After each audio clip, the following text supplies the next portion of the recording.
మిథున రాశి వారికి ఈ వారం మంచి ఫలితాలు గోచరిస్తున్నాయి. అయితే ఆరోగ్యపరంగా జాగ్రత్తలు తీసుకోవాలి. అష్టమంలో రవి బుధులు ఉన్నారు, భాగ్యంలో శని శుక్రులు, అలాగే దశమంలో రాహువు. కెరియర్ పరంగా కొన్ని అనాలోచిత నిర్ణయాలు తీసుకోవాల్సిన పరిస్థితి గోచరిస్తోంది. ఒక్కొక్కసారి రాంగ్ డెసిషన్ కూడా తీసుకునే అవకాశం కూడా ఉంది. కాబట్టి ఏదైనా డెసిషన్ తీసుకునేటప్పుడు నలుగురి సలహాలు సూచనలు తీసుకుని ముందుకు వెళ్ళడం చెప్పదగినది. లేకపోతే కెరియర్ పరంగా కొన్ని ఇబ్బందులు ఉండే అవకాశం గోచరిస్తోంది. నూతన ఉద్యోగం కోసం ప్రయత్నిస్తున్న వారికి కొంతకాలం వేచి ఉండడం అనేది చెప్పదగినది. అలాగే ఖర్చుల విషయంలో ఈ వారం బాగుందని చెప్పచ్చు. రూపాయికి ₹2 లాభం వచ్చే అవకాశం కూడా లేకపోలేదు. అలాగే వ్యాపారస్తులకు వ్యాపారపరంగా ఈ వారం బాగుంది, లాభసాటిగా ఉంటుంది.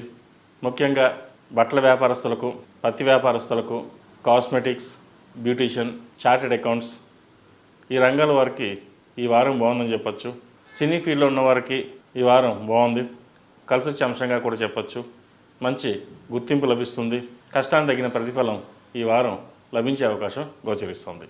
ఈ రాశిలో జన్మించిన స్త్రీలకు వృత్తి ఉద్యోగాల పరంగా, వ్యాపార పరంగా అన్ని అనుకూలంగా ఉన్నాయి. అయితే నూతన వ్యాపారం పెట్టుబడుల విషయంలో కొన్ని జాగ్రత్తలు తీసుకోవాలి.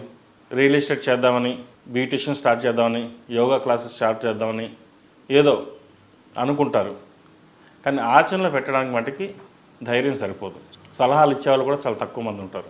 ఎవరు ఎన్ని సలహాలు చెప్పినా మీకు మీరుగానే వెళ్ళాలని ఒక గట్టి సంకల్పంతో వెళ్తారు. అయితే ఆ సంకల్పం మంచిదే, కాకపోతే వెళ్ళేటప్పుడు అన్నీ బాగున్నాయా, బాగుంటుందా లేదా ఒక ఆలోచన చేసి ముందుకెళ్ళండి. దాని ద్వారా మంచి ఫలితాలు ఉంటాయి.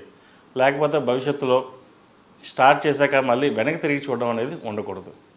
ఒకసారి వెనక్కి తిరిగి చూసామంటే మళ్ళీ కెరియర్ ప్రారంభం నుంచి రావాల్సి వస్తుంది. కాబట్టి అది కెరియర్ అయినా ఇటు వ్యాపారమైనా అన్నీ అనుకూలించాకే ముందుకు వెళ్ళండి. కాలం కలిసి వచ్చే కాలం చెప్పచ్చు, కాబట్టి జాగ్రత్తగా చూసుకుని ముందుకు వెళ్ళండి. విద్యార్థులకు మంచి అవకాశం అని చెప్పవచ్చు. ముఖ్యంగా వైద్య వృత్తిలో ఉన్న వాళ్ళకి, అకౌంటింగ్ సెక్షన్లో ఉన్న వారికి ఈ వారం బాగుంటుంది. సాఫ్ట్వేర్ రంగం వారికి కొంచెం గడ్డు కాలం అని చెప్పచ్చు. చేద్దాకా వచ్చిన ఉద్యోగం పోయే అవకాశం ఉంది, లేదా ఉద్యోగంలో డిమోషన్స్ కూడా ఉండే అవకాశం ఉంది. ప్రమోషన్ వస్తుంది అనుకుంటాం, కానీ డిమోషన్ కూడా వచ్చే అవకాశం ఉంది. కాబట్టి ఇటువంటి విషయాల్లో కొన్ని జాగ్రత్తలు తీసుకోవాలి. ఆరోగ్య విషయంలో జాగ్రత్తలు ఉండాలి, ముఖ్యంగా ఆహార విషయంలో. అయితే ఎక్కువ ఆహారం తినడం లేదా సమయపాలన లేకుండా ఆహారం తినడం ఇటువంటి వల్ల గ్యాస్ట్రిక్ తదుపరి ఇబ్బందులు ఉండే అవకాశం గోచరిస్తుంది. అలాగే రియల్ ఎస్టేట్ రంగంలో ఉన్నవారికి ఈ వారం అంత అనుకూలంగా లేదని చెప్పచ్చు. కన్స్ట్రక్షన్ విషయంలో కావచ్చు, లోన్ల విషయంలో కావచ్చు, స్థలాలు అమ్మాలన్నా కొనాలన్నా విషయంలో కొంత జాప్యం జరుగుతుంది. అయితే ఒక రేట్ వస్తుంది, మనం అనుకున్న రేట్ రాదు.